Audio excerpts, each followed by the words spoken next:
অন্যের স্ত্রীকে অবৈধভাবে বিয়ে করার অভিযোগে দায়ের হওয়া মামলায় ব্যক্তিগত জীবন আর আইনি জটিলতার দীর্ঘ টানাপোড়েনের পর অবশেষে আদালতে নিজেদের নির্দোষ দাবি করলেন ক্রিকেটার নাসির হোসেন এবং তার স্ত্রী তামিমা সুলতানা তাম্মি।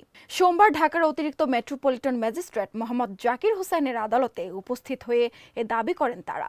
এ সময় মামলার বাদী তামিমার সাবেক স্বামী রাকিব আদালতে উপস্থিত ছিলেন। পরে বিচারক নাসির ও তামিমার বিরুদ্ধে আনা অভিযোগ ও 10 জন সাক্ষীর সাক্ষ্য গ্রহণ পড়ে শোনান। এ সময় বিচারক তাদের প্রশ্ন করেন, আপনারা দোষী না নির্দোষ? উত্তরে তারা নিজেদের নির্দোষ দাবি করে আদালতের কাছে ন্যায় বিচার প্রত্যাশা করেন।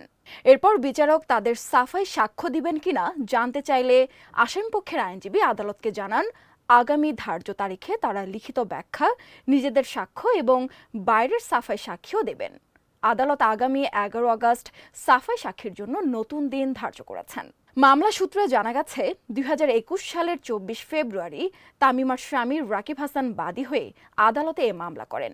এরপর গত বছরের 30 সেপ্টেম্বর পিবিআইয়ের পুলিশ পরিদর্শক শেখ মোহাম্মদ মিজানুর রহমান 3 জনকে দোষী উল্লেখ করে আদালতে প্রতিবেদন জমা দেন। আরও সংবাদ পেতে চোখ রাখুন প্রতিদিনের বাংলাদেশের ওয়েবসাইট, ফেসবুক পেজ ও ইউটিউব চ্যানেলে।